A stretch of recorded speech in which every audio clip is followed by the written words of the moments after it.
Sometimes I've seen bylaws that include things like members can submit a proxy for the AGM via facsimile. So, fax machine. So obviously that technology is outdated, so why even refer to that? So there's a lot of things, a lot of terms that are out of date that need to be looked at. There can even be situations where maybe the world has changed and they've actually had to make some changes in the way that they operate.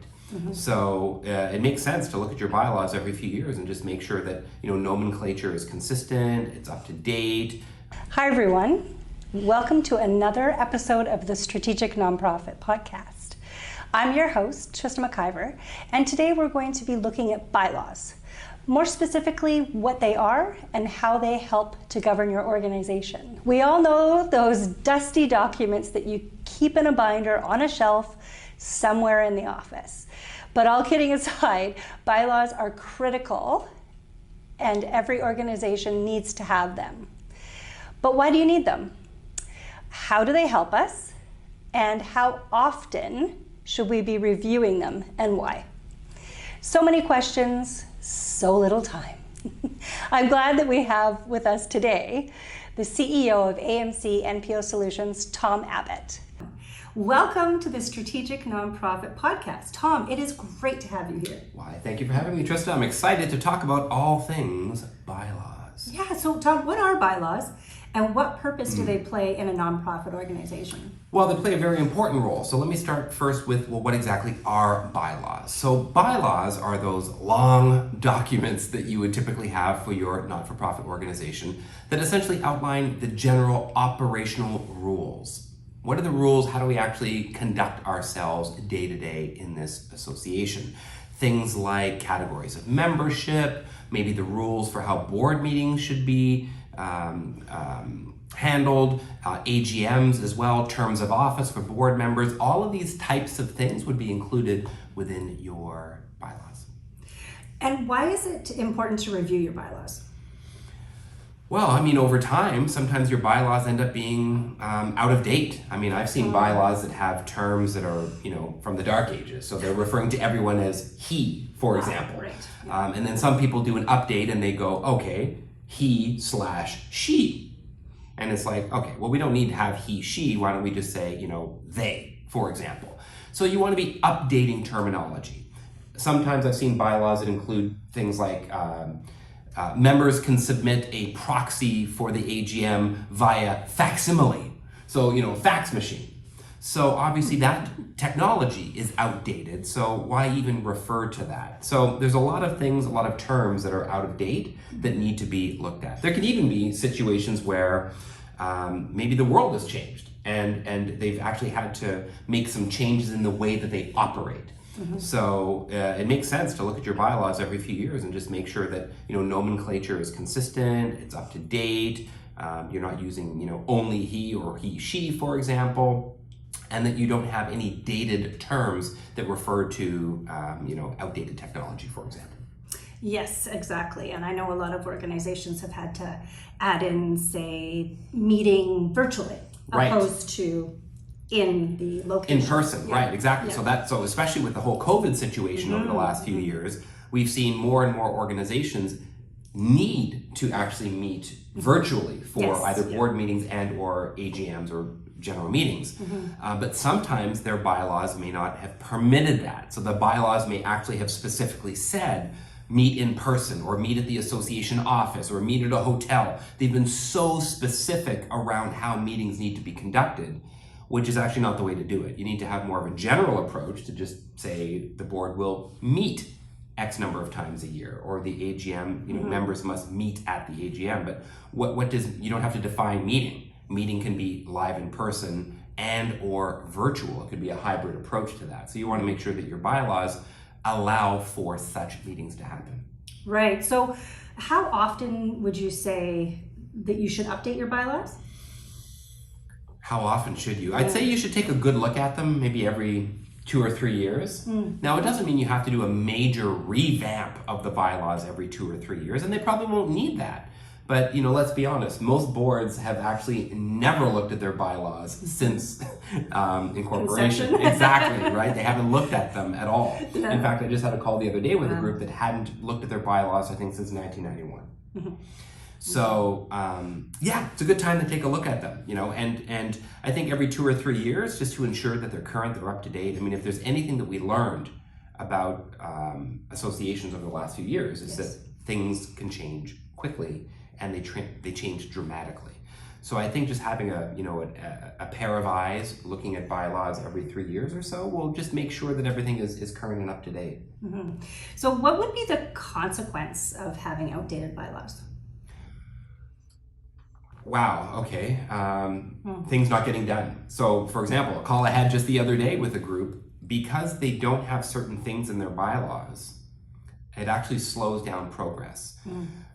So, for example, in your bylaws, you might even want to have a clause as to,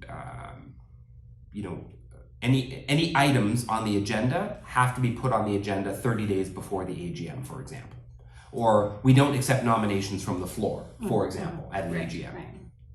You want to have some clarity around how things will happen, how the AGM will be constituted. In the absence of that, people just make up rules as they go along.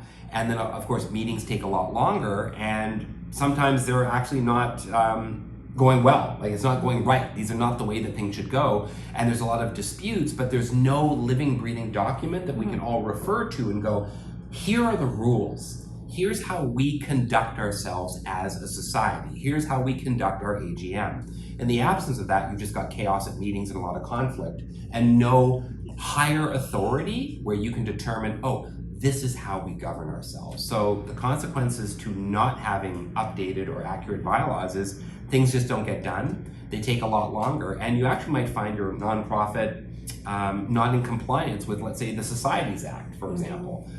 So you have to take a look at the Societies Act and just make sure that you're in compliance, you're up to date, that you're handling certain issues, you've got certain clauses included in your bylaws, so that you're able to legally conduct business.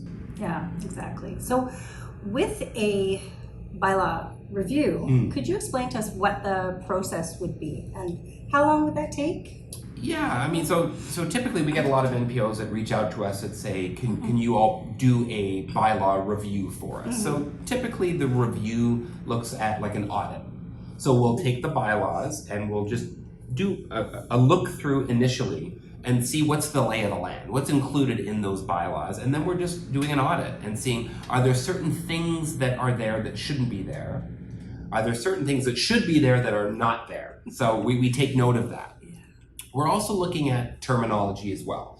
So again, he, she, they, these types of things, are they in there or not in there? We're also looking at nomenclature, consistency of nomenclature or words. Do you say associate here and affiliate there, but you mean the same thing? So we're looking at categories of membership. For one bylaw review that we did recently, I remember looking through and I noticed that there were 5 categories of membership. 2 or 3 of them seemed very similar, and there were some overlapping criteria there. So we made a recommendation, so that would be the next stage, a recommendation that perhaps we merge a couple of categories of membership or just in fact remove one. Right. Or I might have asked, well, how many members do you actually have in that category? And it turns out, we have 3. And it's like, okay, so why do we even have that category? Things like honorary membership or, so there's every organization I think needs to look at, do the bylaws as they are now make sense for our organization as it is now? So typically there's the initial review, an audit, we're looking at things, then we make some recommendations, and then some groups ask us to actually make those changes for them in that document, and then we provide it to them to submit for filing. And then sometimes we just make recommendations and get them to take a look at that, and we go back and forth and just explain to them why we made these suggestions. And of course they're free to take them or not take them. But the reason why you engage an external third-party consultant that has expertise in this field is because we've seen hundreds, if not thousands, of bylaws over the last 30 or 40 years. So we know what should be included in them, and really volunteer board members are not experts when it comes to governance and bylaws. So it really makes sense for them to look at an external third party that has expertise in this area. So why choose AMC for your bylaw review? For all of the reasons I just mentioned, right? Really we've got that expertise. Now, some people ask, well, should we get a lawyer to look at them? Right. Now, my personal view, and we'll just keep it between us here, the whole internet. Honestly, bylaws are not legal documents in the sense that they should be reviewed by a lawyer. There are templates provided typically by the Registrar of Societies that is a template of, well, this is what should be included in your bylaws. So that part is the easy part, but you definitely want to work with an external third-party consultant that has expertise in nonprofit governance to look at those bylaws for all the areas that I mentioned, all the reasons that I mentioned, and then provide some recommendations and some insights as to what should be included in there. Do they need to be reviewed by a lawyer? Some boards like to do that just to feel like, hey, we've done our due diligence and we've ticked that box. Then you're welcome to do that. But many organizations don't have the budgets for that. Lawyers are very expensive.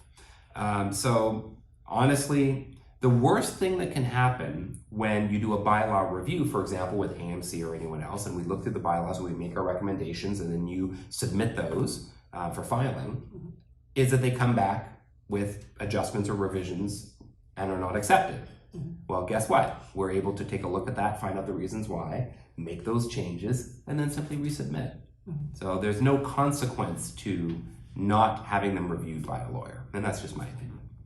Absolutely. I've chatted with a lot of organizations that have said, we need the lawyer, and I really appreciate you sharing your expertise on the subject, and